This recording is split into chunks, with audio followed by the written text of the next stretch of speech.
Good morning, everybody, and good afternoon, good evening. We are waiting for Dr. Esselstyn. He will be joining us shortly. Just want to let everybody know to stay online. He will be with us shortly. It's Esselstyn. Esselstyn. Thank you, Anne. Thank you, Dr. Anne. Esselstyn.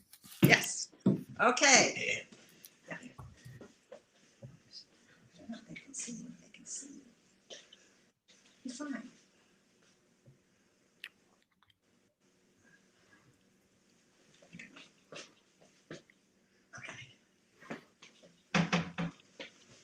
My glasses are upstairs. Good morning. Good morning, Doctor. How are you? How are you? Not bad at all. So we have a live audience today. We're looking forward to speaking with you. Let me do a quick introduction, and then we'll sort of begin our discussion if you don't mind. Is that okay with you? Yeah. Wonderful. So let me just introduce you. Good morning, good afternoon, and good evening to those of you who are joining us from across the world today for another edition of Putting the Planet on a Pandemic Diet. We are delighted, honored to have Dr. Cotwell S Stein, a renowned physician, an Olympic gold medalist, and a Bronze Star recipient with us today. Dr. Esselstyn has been associated with the Cleveland Clinic since 1968. During that time, he has served as president of the staff and as a member of the board of governors.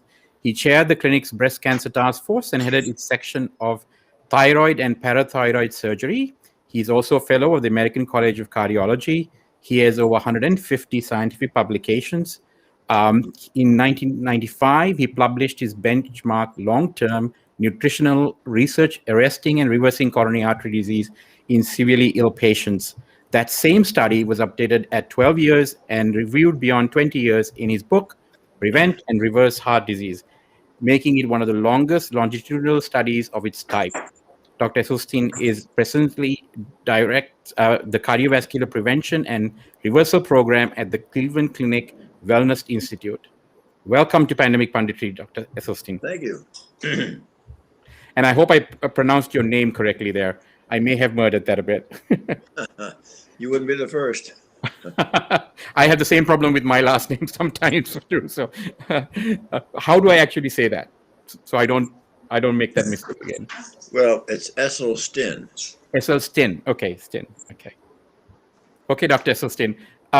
So what we wanted to sort of do is to sort of have a freewheeling discussion around the subjects that you're mostly familiar with, and we also have a live audience, so they may ask some questions, and we'll moderate that and ask those questions when they do have them. So if you're part of the audience, feel free to sort of ask your questions, and we will pass them along to Dr. Esselstyn to answer. So Dr.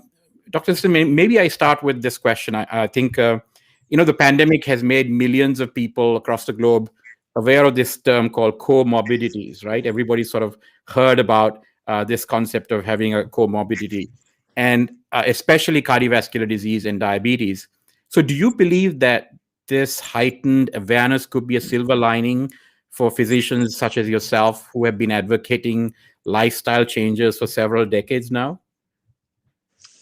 We'll have to wait and see. It seems logical because these comorbidities increasingly seem to have to do with the same vulnerable cell that is at risk when we have heart disease, namely the endothelial cell.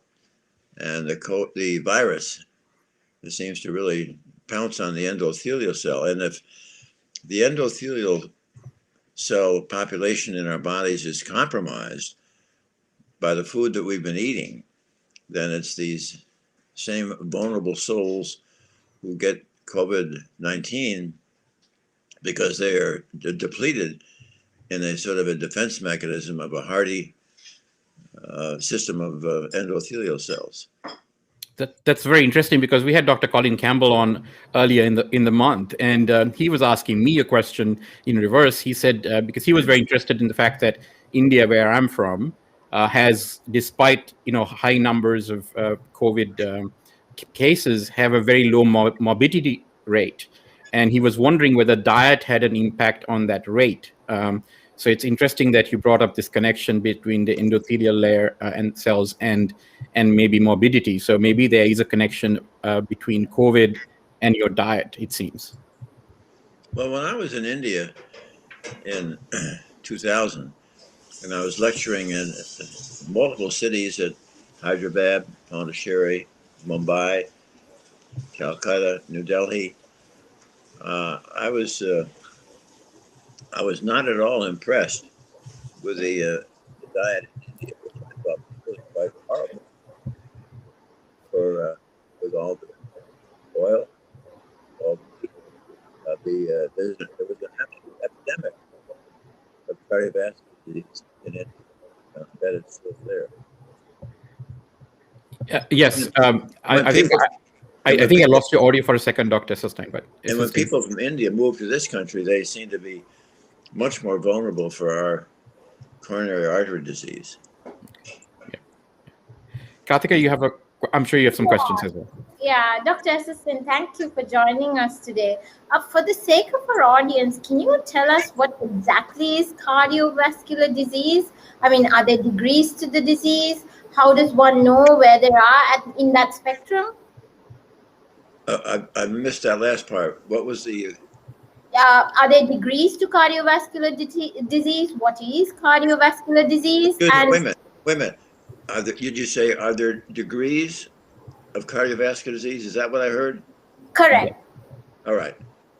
Well, I think there you're talking about the onset.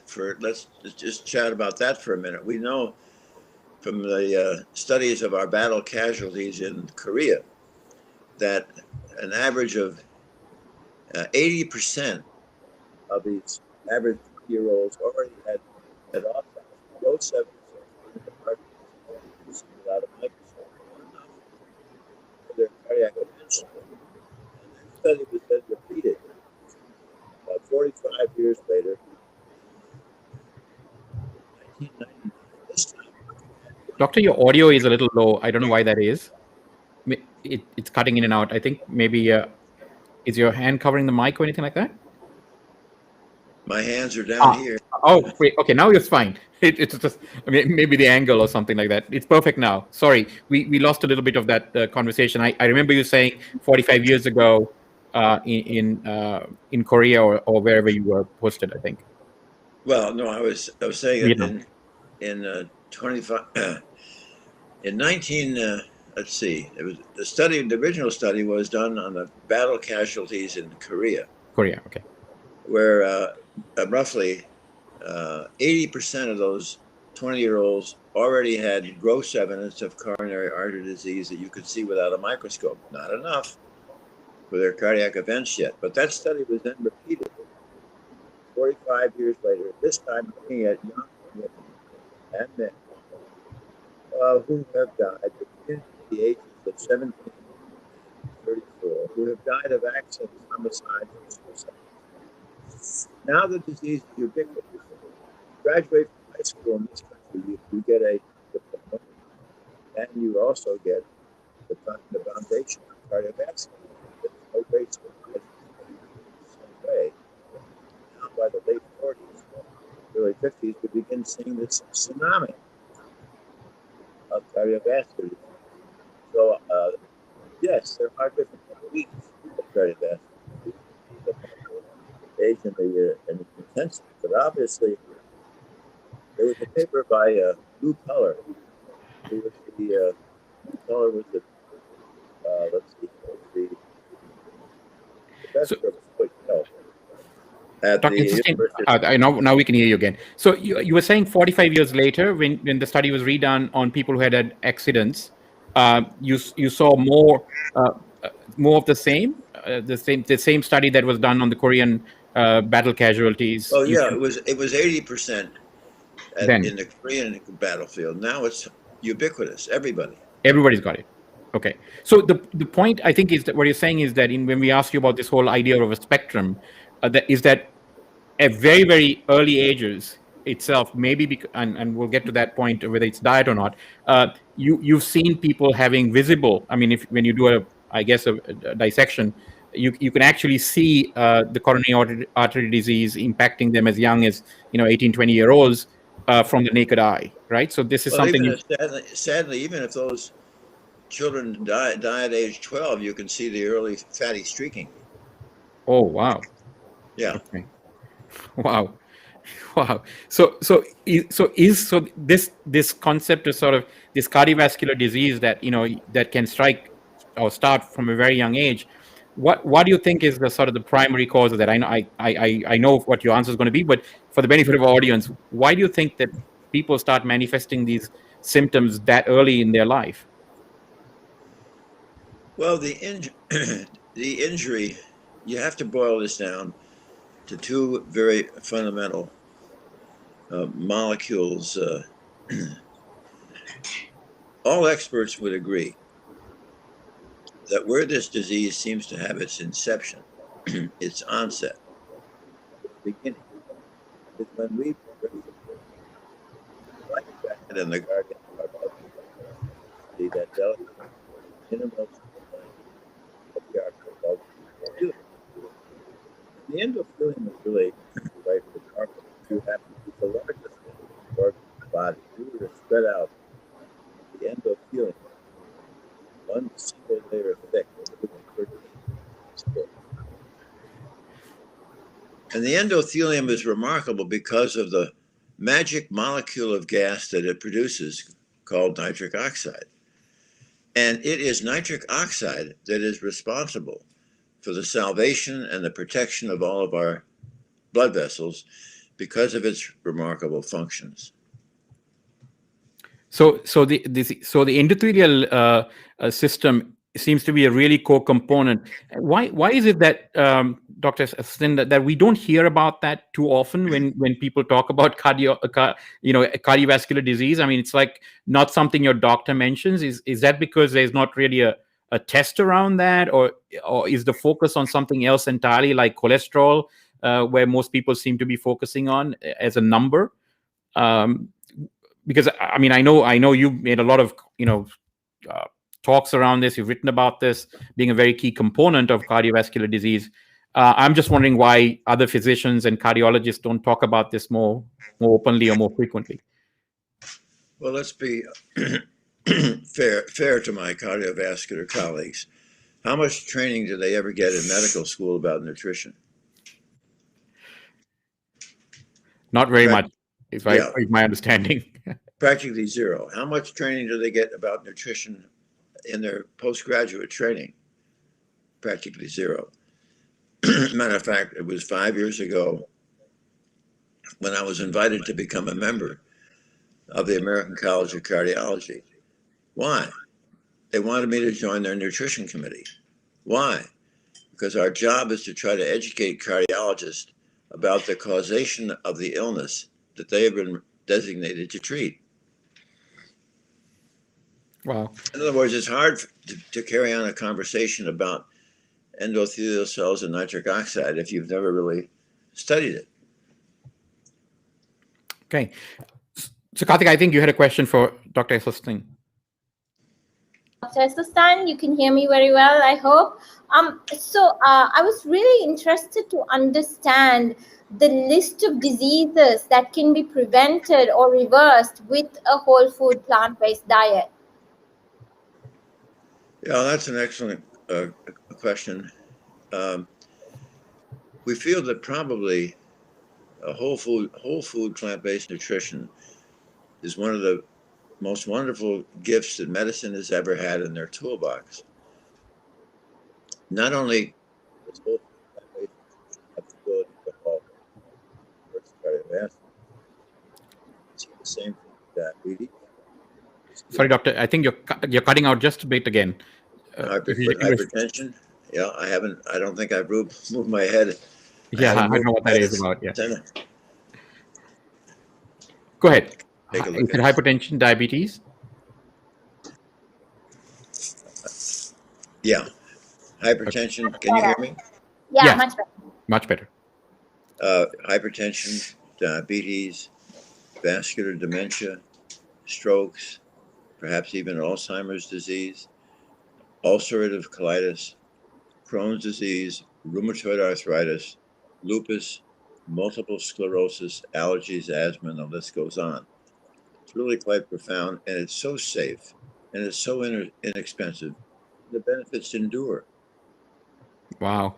I mean, that's a pretty exhaustive list. I think I've heard you mention before that about 80% of all chronic diseases can be either reversed or prevented or reduced in terms of a whole food plant-based diet. Is that correct? That number, 80%?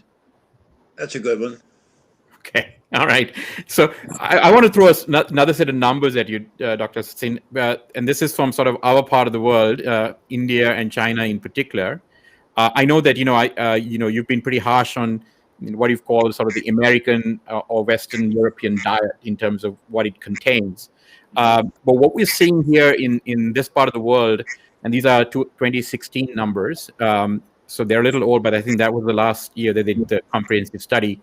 That 30% of Indians now die from cardiovascular disease, and that number is actually quite staggering. In China, same year, it's 45%, and both those numbers are on the up. So we have 30% of the Indians dying of cardiovascular, 45% of the Chinese dying of cardiovascular, and so what do you think? What do you suspect? Is it diet that you suspect to be at the root of these numbers? Oh yeah, unquestionably. And another little data point for you to sort of think that may pertain to India, that does pertain to India, is that India is the largest producer and consumer of dairy products in the world. And we have, both Karthik and I are plant-based, and we in our diets. So we have constant battles with people who claim that no, dairy is something that people in India have been having for thousands of years. It never killed my grandmother. How come it's doing that today? Well, in addition to the dairy, there are a lot of people in India are eating meat. They almost all are eating oil. That's right. And all of those do what? They all injure the endothelial system. Remember that this. Let's just take a moment on what the endothelial system does. Remember when I spoke a few minutes ago that the endothelial system is responsible for making the magic gas, nitric oxide, which is the salvation and the protection of all of our blood vessels because of its magic functions. What are the functions of nitric oxide? All the cellular elements within our bloodstream flowing smoothly like Teflon, things from getting sticky. Number two, nitric oxide is the strongest blood in the body. When you climb stairs, the arteries to your heart, the arteries to your legs, they widen, they dilate. That's nitric oxide. Number three, nitric oxide will protect the wall of the artery from becoming thick and stiff or inflamed, protect us from getting high blood pressure or hypertension. Number four is the absolute key. Safe and normal nitric oxide will protect us all from the body any blockages or plaques. Sorry, Dr. Esselstyn, just again you cut off there. You said when you climb stairs, it's like the Teflon, right? It keeps the blood flowing up in through your system. What was the comment that followed that? Just so that we catch up. When you climb stairs, it is the strongest, since nitric oxide is the strongest blood vessel dilator in the body. When you climb stairs, the arteries to your heart, the arteries to your legs, they widen, they dilate. That's nitric oxide. Number three, nitric oxide will protect the wall of the artery from becoming thickened, stiff, or inflamed, protect us from getting high blood pressure or hypertension. Number four is the absolute key. Number four is absolutely key. Okay. A safe and normal amount of nitric oxide will protect us all from developing blockages or plaques. So literally, whether you're from London, Berlin, Chicago, New York, or Louisiana, if you develop cardiovascular disease, it is because in the previous decades you have so sufficiently trashed, injured, compromised, and turned your endothelial system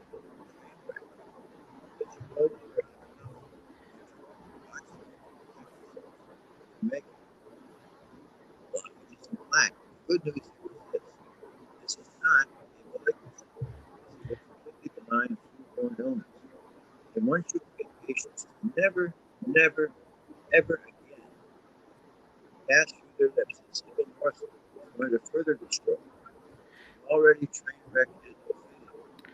So, Dr. Esselstyn, I'm And- losing you again, and- but I think what you were saying is that if once you sort of protect your endothelial level, it's like a bulletproof vest, right? You protect your heart forever. Is that what you were trying to say?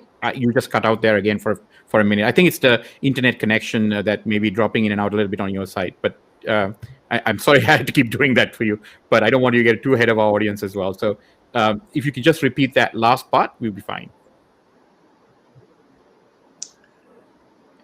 Well, number 4, nitric oxide in a normal amount will save us all from ever developing blockages or plaque. Right. And therefore, literally, everybody on the planet Earth who has cardiovascular disease has their disease because they have so sufficiently, in the previous decades, they have so sufficiently trashed, injured, compromised, and turned their endothelial system into a train wreck that they no longer have enough nitric oxide left to protect themselves from making blockages and plaque. But the good news is this. So, Dr. Esselstyn, if they made it a train wreck in the decades preceding, sort of, the build up to this thing, so is it just? I mean, if they just stick to a diet that you recommend, the whole food plant-based diet, they need to add exercise to that, or is that in its own right good enough? Well, in patients who are severely sick and they can't exercise, yes, we have seen tremendous benefit. But obviously, exercise is a bit of a bonus. But you can exercise till you're blue in the face without making any improvement at all. You've got that the key is the nutrition of the endothelial cell and nitrogen. Okay, so that's a key point. I think many often I think people use this exercise, say I work out, and they use the word I eat clean. No. Yeah, but it's clearly that's not the answer, right? One of the most frequent phone calls I get is, Dr. Esselstyn, I have no reason to call you. I have, ever since I left high school, I've been going to the gym 5 days a week, and here they are at 55 and they've had a heart attack. Well, that's actually, you cannot with exercise, you cannot salvage the injury to the endothelial system. And so I guess some people are asking the question, I'm hoping they're asking the question, given the wonderful information that you're sharing. One is the endothelial system, the nitric oxide that you're talking about, is that easy to generate simply by adopting a whole food plant-based diet, and just as easy to sort of deplete if you take something that's very bad for you, like a slab of bacon or a juicy steak? Is it that sensitive to sort of a meal that you have, or is this something that you have to take for 10 years and then it kills you? No, I think that there's a wonderful study that was done by Robert Vogel, who was chairman of cardiology at the University of Maryland, where he took a healthy group of young subjects, divided them in half, and they went to a certain fast food restaurant that is characterized by arches, which are golden.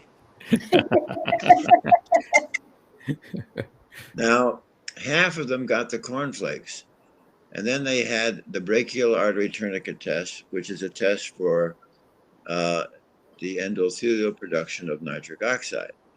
And those that had the cornflakes, that was a normal. So sorry, Dr. So half of them had cornflakes first, and then took the test. Is that correct? The order? Yes. Okay, great. And then the other group had the hash browns and sausage. Okay.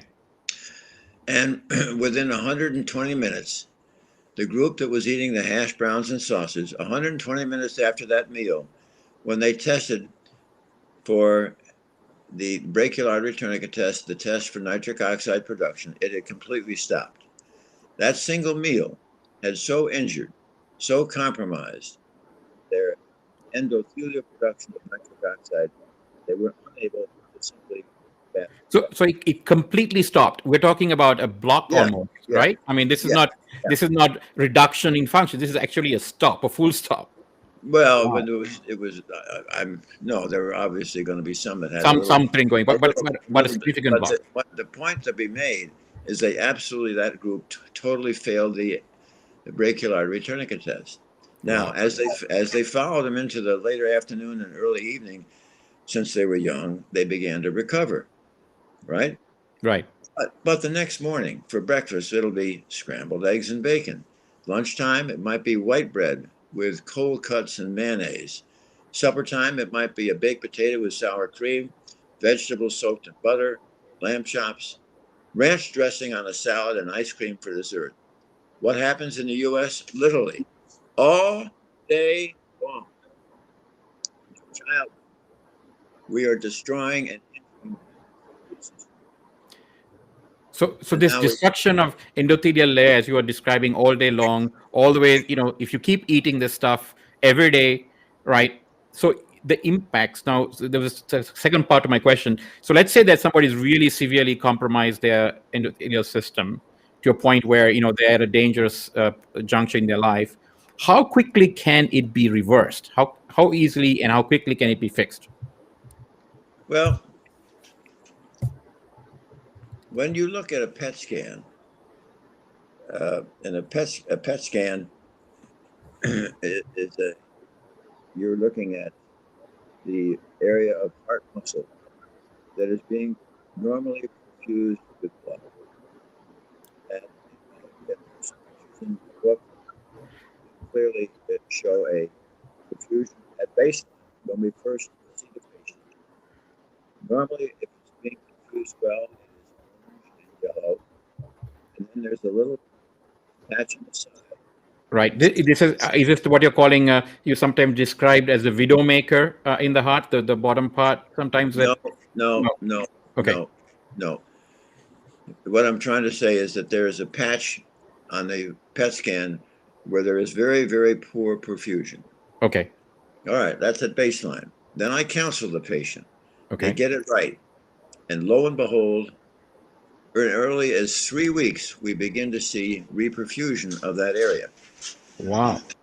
Now, we have not washed out any blockage or plaque, but what happens is you immediately stop, or the perfusion that the end. See, when we first see these patients, the endothelial system is so beaten down that the endothelial system has now become your enemy. Right. It's working against you. Yeah. It is now making two molecules called endothelin and thromboxane. And what do? The endothelial system of those two molecules of endothelin and thromboxane, they are vasoconstrictors. All right? Now, that means that once the artery, the three main arteries, widowmaker, the circumflex, right coronary artery, once they dive into the heart muscle, you never again see any plaque blocking the artery. That doesn't happen once the artery. But all those small intramuscular arteries are all interdigitated, and they are all thousands of them connected. But when we see those patients, they are all pinched. They have been narrowed by the thromboxane and endothelium. But if you get the patients to stop eating further any of those foods within the next 3 weeks, that entire intramuscular system that has been pinched and narrowed opens up, and you can see some reperfusion. So that's, to answer your question, that's how rapidly. Wow. I mean, where you see it dramatically with patients is if you have a patient who is able to, say, walk 2 or 2.5 or 3 blocks, and then they begin to get chest pressure. So if you see a patient who's going to walk 2.5 blocks with difficulty, is it? After 2 blocks, they begin to get chest pressure. Okay. And suddenly they got on plant-based nutrition. Within days, they can go 3.5 blocks before they get the pressure. Then it's 4.5 blocks. And often you see them literally within 2 weeks, they get rid of their pain. They know that what they're doing is treating their disease. Wow, wonderful. Karthik, I'm sorry I've been sort of monopolizing the time, partly because of this audio challenge that we're having. But please jump in. I know you have lots of questions for Dr. Esselstyn. Dr. Esselstyn, one of our audience members is suffering from congenital heart disease. And she's also a vegan now. She's adopted a whole food plant-based diet. Her question to you is that she's trying to avoid invasive testing such as CT angiograms. And what is your advice for her? Like, is there alternative testings that she can do? Other than the invasive angiogram, is that what you're asking? Yeah. Yes, correct. Sure, you can get a non-invasive angiogram. You can get a CT angiogram, though they simply will inject some contrast into your arm and then time it so that when they take the x-ray of your chest, the dye will be going through the arteries to your heart, and they can tell you whether you've got any significant blockages or not. Great. I think we have more questions from the audience also. No? I think the real question for your friend there is what are degrees? How sick is the patient? Okay. We can ask the person the question and then have the answer come back, and maybe we can get that quickly or not. Yep, she's typing her answer. Okay, all right. So can we want to take another question in the meantime? We'll come back to that one. Yeah, she says she's not too sick. I'm not sure what the marker you're looking for, Dr. Esselstyn, is. Well, it really, you see, there's really, the patient probably may not have to have any tests if they really want to make it as simple as possible. Just simply convert, when they've got a diagnosis of heart disease, immediately convert the whole. And she's converted already to a plant-based diet, right? There are real risks to an angiogram. Not often, but you can die getting a invasive angiogram. It happens. Okay. Yeah. So I kind of keep that to a minimum. And remember, the real reason for doing an angiogram is just they try to say whether you're going to have to get a stent or whether you have to get bypass surgery. Otherwise, right? They have to see the best. Right. But now we know, unless you're in an emergency, I mean, no question, if you're having in the middle of a heart attack, or you have a lot of what we call unstable angina, those patients, there's no question, if they're in the middle of a heart attack, a stent or bypass can be life-saving. However, many of these people, there is no emergency. Then there is absolutely rock-solid data now that in those situations, when you compare optimal medical diet with stents to optimal medical diet with bypass to optimal medical diet alone, no difference. No difference. Okay.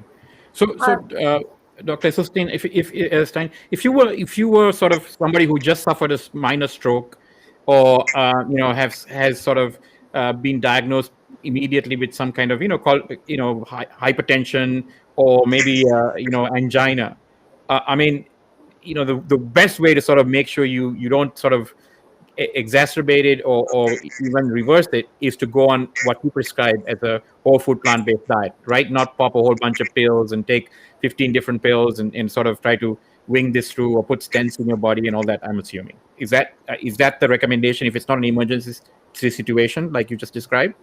Yeah. Okay. It's in some sense as simple as that. Okay.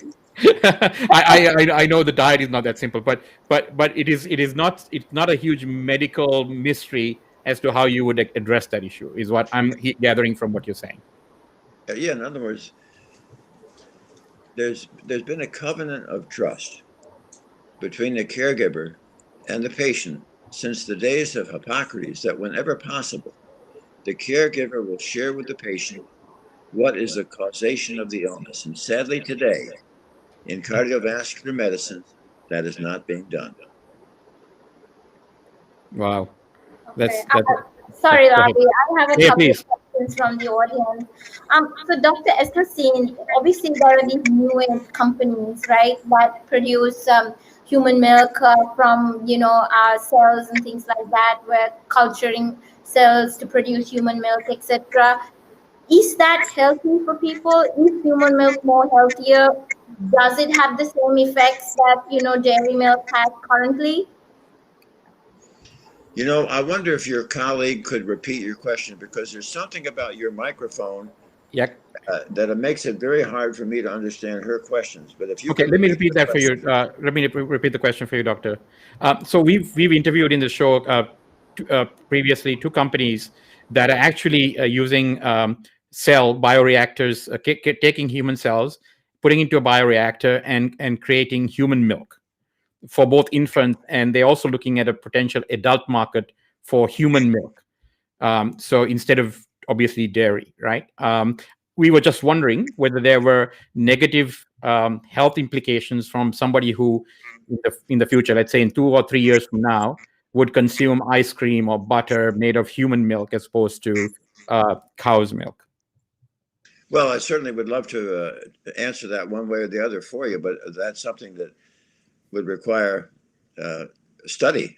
And that's the only way to get the answer. Just to sort of speculate without having it be scrutinized would be not that would not be appropriate.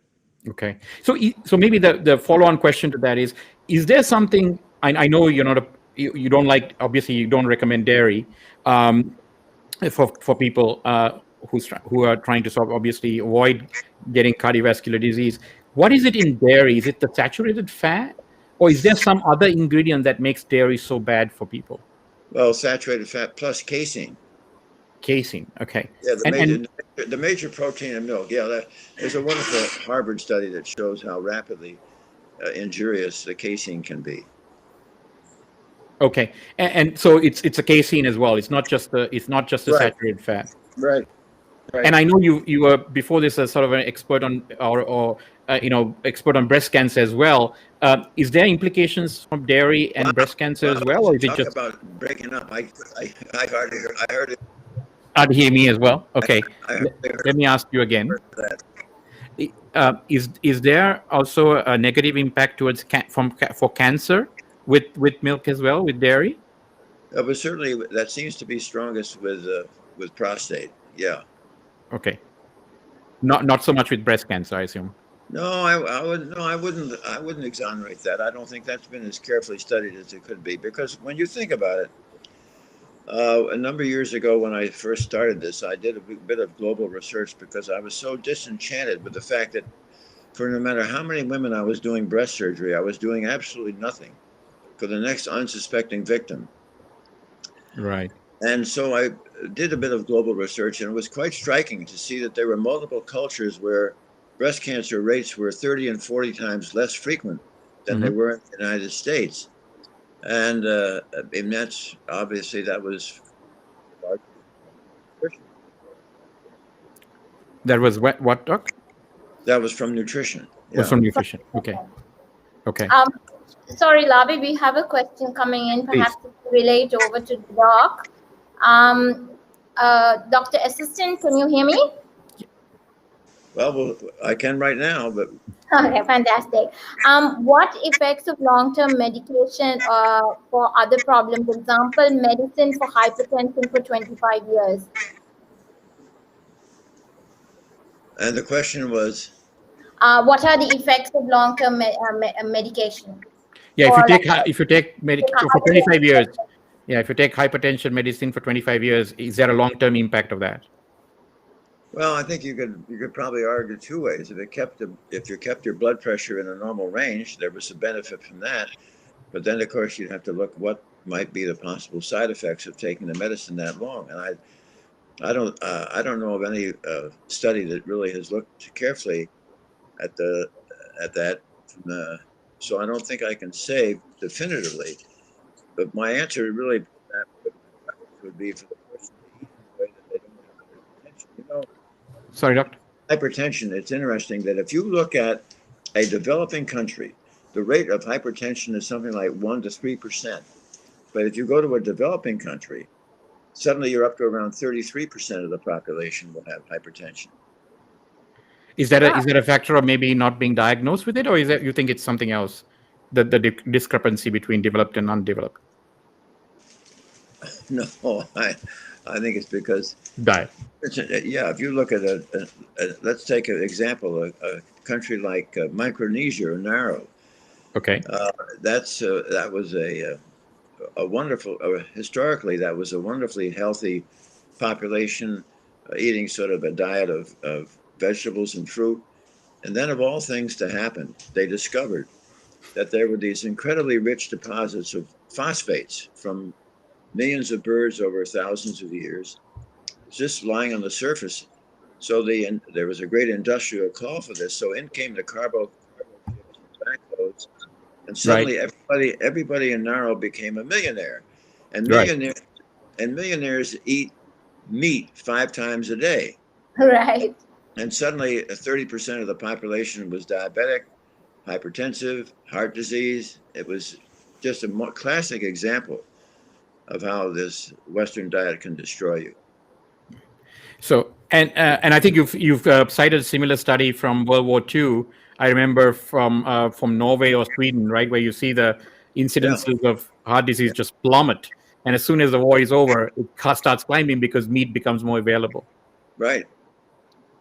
So there is plenty of empirical evidence to suggest that there is a strong, if not definitive, correlation between diet and heart disease. Yeah. Ravi, I have a question if doctor can hear me. So doc, if somebody is already on a whole food plant-based diet, right, but lack sleep, have lots of stress in their life, and drink a lot of caffeine, how does that impact their cholesterol? Did you get that, doctor? Not a bit. Okay, so let me just try and repeat it for some reason. So let's say that somebody's been very good and has been following your diet strenuously and to the letter. However, they are under stress because of a personal situation. Maybe they're not getting much sleep for some reason, and maybe they're breaking their diet a little bit by having a little bit of coffee here and there. Would that drive their cholesterol up, and would that also cause them to have issues with cardiovascular disease?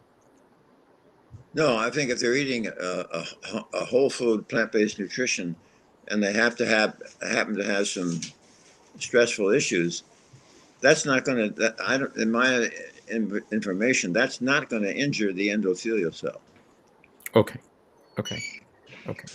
So doctor, so is this emphasis on sort of cholesterol, which seems to be been the gold standard for a long time, where people sort of take a cholesterol test and then decide that somehow you have to manage the cholesterol? Is that the real key here, or is it managing the endothelial cells and inflammation the right way to look at it? Yeah, I think increasingly, I think inflammation is important. Remember, every single one of us has to have, and we make cholesterol. Right. Even if you're not eating a single molecule of cholesterol, your liver is going to make the cholesterol that your body needs. Right. Now, if you take 1,000 patients who may absolutely perfectly follow whole food plant-based nutrition, there will be some who will have a total cholesterol level of 102. Some will be 140, 160, 180, 200, 220. That's their thermostat. That's thermostat. Their liver now. Right. The important thing is, as long as you're eating whole food plant-based nutrition, you should be able to make yourself an endothelial fortress. Your endothelial fortress. So even if you have a few extra molecules of cholesterol coursing through your bloodstream, if there is not a crack, a fissure, an opening in the endothelial cells, then this cholesterol should not be able to hurt you. Okay, so that's the key, really. Then it's not the focus on the cholesterol; it's the focus on this beneficial gas that's coursing through your arteries, and preserving that or enhancing that. So, is there a way to? I mean, other than a whole food plant-based diet, Is there any other way? I mean, there's no pill you can take. I'm assuming there's no other way to sort of increase or build this fortress other than through diet, right? Is that probably in the future there may be somebody who stumbles upon a pill or medication that can help, but I think it's easier to look at it the way nature has established it.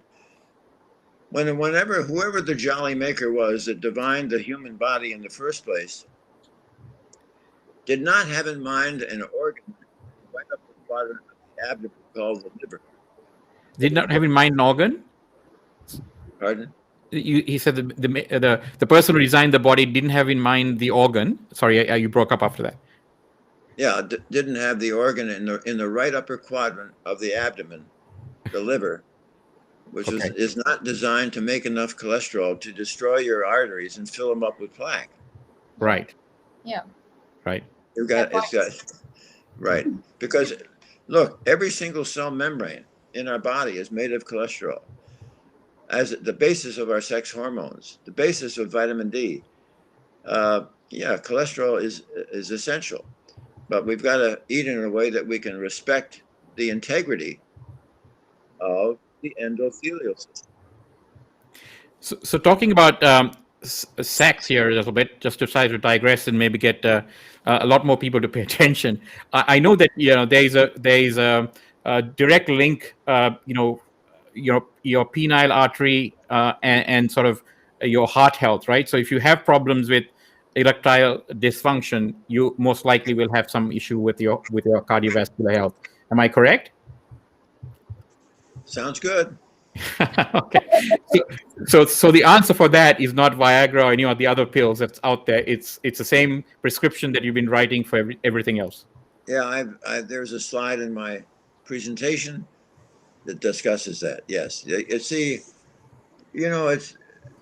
really erectile dysfunction is the canary in the coal mine. Okay. Because function, you also probably have the beginning of cardiovascular disease. Yes. Okay. Kartika? Wow. Yeah. Hi. No, we're all here. We're still here. We're still here. Okay. Ravi, if you can relay back to Doc because he can't seem to hear me. Can alcohol be part of a whole food plant-based diet? Yeah, we get asked this all the time when people talk about what we eat. So is alcohol a part of a whole food plant-based diet? In moderation, I'm assuming. Well, alcohol is a toxin. It's toxic to the brain, it's toxic to the heart, it's toxic to the liver. But if you want to have a glass of wine on Friday or Saturday night, I think that's fine. So we've been talking about this whole food plant-based diet, which is your prescription. It will be helpful for our audience, Doctor, if you could just briefly sort of say what's in it and what's not in it, sort of thing, or what's in it. Good. Yeah. What are the foods that every time they pass our lips, we injure the endothelial cells? They are. Correct. Yeah. 1, any drop of oil, olive oil, corn oil, soybean oil, safflower oil, sunflower oil, coconut oil, palm oil, oil in a cracker, oil in a piece of bread, oil. So this oil, whether it's cold pressed or processed or not, doesn't matter. It's oil. It's a no-no. Correct. Okay. Also, anything with a mother or a face: meat, fish, chicken, fowl, turkey, and eggs. And also anything that is dairy: milk, cream, butter, cheese, ice cream, and yogurt. And we like ice cream and yogurt. What else? What's that? You said ice cream and yogurt, and then after that, what else is not included? You said, is it nuts? Sugary drinks, diet colas. Okay, sugary drinks. Okay. And sugary foods, cakes, pies, cookies, stevia, agave, excesses of maple syrup, molasses, and honey for patients who have heart disease. Peanut butter, nut butters, or cashew sauce, or avocado. And finally. So is maple syrup okay, or is that also a no-no? Well, there are going to be a couple of recipes for desserts in our book that has maple syrup. But if the patient has heart disease, I would just as soon They didn't have, because sugar will injure the endothelial cell. Oh, sugar does that. Okay. And finally, coffee with caffeine. Decaf, yes. Coffee with caffeine injures endothelial cells. Okay, so now the impact of the prescription, I think, is sinking into a lot of people. So we have a question for you, doctor. I mean, Now, how do you empathetically? Do you want to know what foods we want you to eat? Yes, Okay, please. let's do that, and then let's come back to the question I want to ask you. Yes, please, go ahead. We want you to eat all these marvelous whole grains, WHOLE, whole grains for your cereal, bread, pasta, rolls, and bagels. 101 different types of legumes, lentils, and beans. All these marvelous red, yellow, and green leafy vegetables, and white potatoes, and sweet potatoes, and some fruit. Fruit. There you go. Okay. Now So there is one thing that we've just added. Okay. What was that? In the last 10 years, because remember what we've been talking about is the endothelial production of nitric oxide, and that is age dependent. So if you're beautifully healthy at age 20, at age 50, if you're beautifully healthy, you now have 50%. You now have 40%. No, 50%.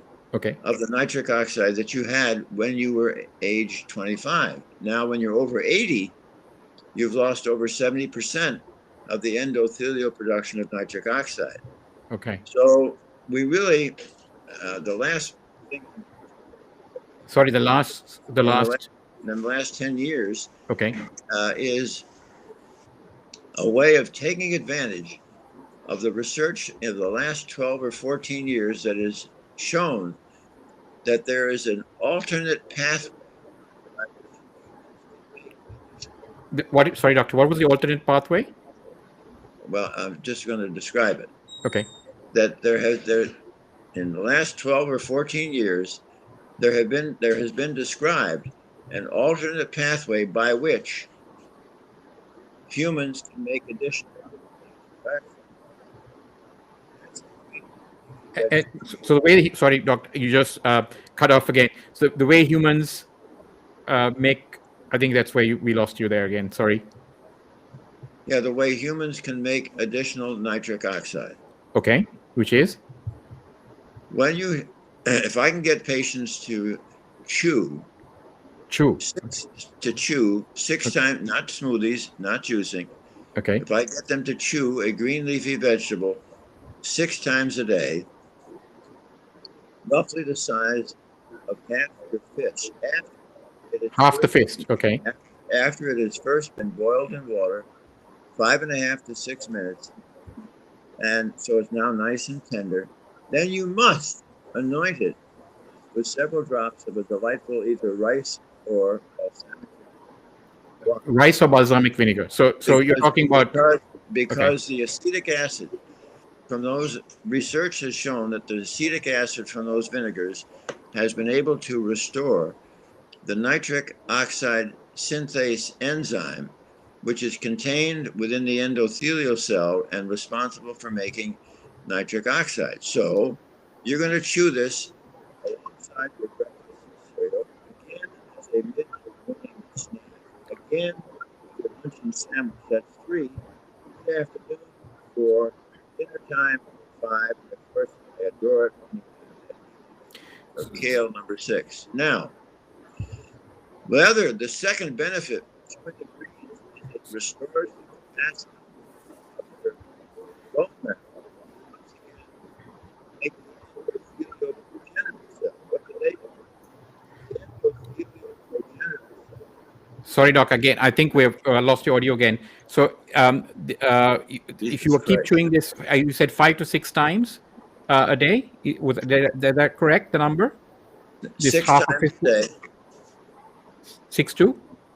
6 times a day. 6 times a day. So half a fistful of these vegetables. So can it be? It has to be leafy green vegetables, or it can be broccoli and Brussels sprouts and things like that. Or is there I'll tell you in a minute. Okay. All right. Yeah. Please. Shall I start again on the green leafy vegetable, or what? How much of that did you get? Just the quantum, the frequency, is where we lost you there, and what the content of the actual the Well, thing that you boil and soften. we've With agreed. you said balsamic and rice vinegar, so that far we got. It's hard to know where to start. No, so All right, here we go. Okay. I want them to chew a green leafy vegetable, roughly the size of half of their fist. Okay. I want them to chew that 6 times a day after it has first been boiled in water 5.5 to 6 minutes or steamed till it's nice and tender. And then you must anoint with several drops of balsamic Okay. vinegar, because research has shown that the acetic acid from those vinegars Releases this, right? will restore the nitric oxide synthase enzyme, Okay. which is contained within the endothelial cell and responsible for making nitric oxide. Okay. So you're going to chew this, therefore, alongside your breakfast cereal. Okay. Again, as mid-morning snack. Mid-morning. Again, with your lunch and sandwich, that's 3. Okay. Mid-afternoon, 4. 4. Dinner time, 5. And of course, I adore it when you have that evening snack of kale. Oh. Now, the second benefit. Okay. The second benefit is chewing the greens will restore the capacity of your bone marrow to once again make the endothelial progenitor cell. What do? The endothelial progenitor cell will replace your senescent, injured, worn out endothelial cells. And so it replaces these worn out cells. And what is the third benefit, Doc? So this replaces your worn out cells? The endothelial progenitor cell will restore, helps to replace your senescent, worn out, injured endothelial cells. Okay. And the third thing, and the most important of all, okay, the endothelial cell, correction, when you are chewing the green leafy vegetable, you are chewing a green nitrate. As you chew the green nitrate, it is going to mix with the facultative anaerobic bacteria that reside in the crypts and grooves of your tongue. Okay. Those bacteria are going to reduce the green nitrate that you are chewing to a green nitrite. Nitrite, okay. Now when you swallow the nitrite, it is your own gastric acid, which will further reduce the nitrite. Okay. Which can enter your nitric oxide pool. Okay. So think about it. For no significant expense, no side effects. Right. From dawn to dusk, all day long, morning to night, you are absolutely restoring nitric oxide, the very molecule, the deficiency of which gave you this disease in the first place. Right. Now, there is a caveat. Okay. Toothpaste with fluoride, public drinking water with fluoride, or mouthwash will injure the beneficial bacteria in your mouth. And we do like you to avoid antacids because antacids will reduce your gastric acidity and you will be unable to reduce the nitrite to more nitric oxide. Okay. So while you're going through this regime, you strongly recommend no fluoridated water and no toothpaste with fluoride in it. Drink the good old normal stuff, and that'll help keep this regime on a positive note.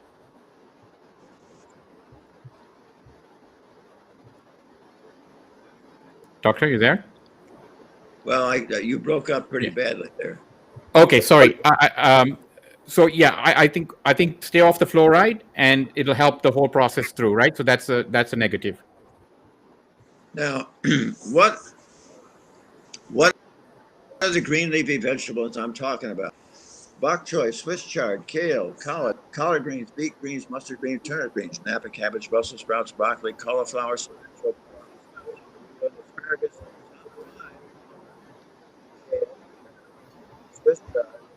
Swiss chard, okay. Arugula, beet greens, and beets. And look what it does for your memory.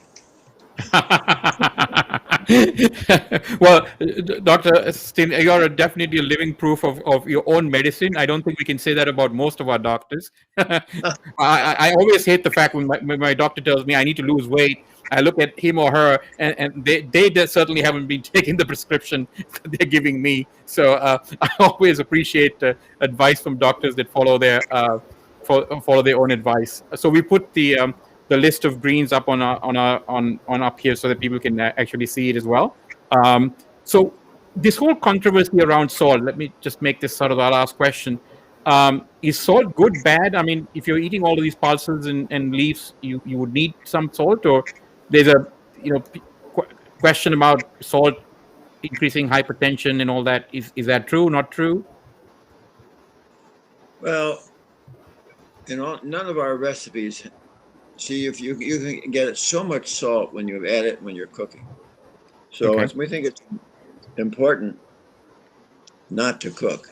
And if you are desperate for some, if your food seems too flat, if you just take a salt shaker Mhm. and sprinkle it lightly, or use some lemon or lime, whatever, Okay. up the taste. But I don't think you want to load up with salt. Okay. The ideal level is about 1,500 milligrams. 1,500 milligrams of salt. Yeah. Okay. Karthika, we're at about the hour time. I don't want to take too much of Dr. Esselstyn's valuable time. Any more sort of last questions from you or the audience? No, Lavi, we covered everything, and also I've been sort of transcribing what doctor's saying and sharing with the different people. Okay, good.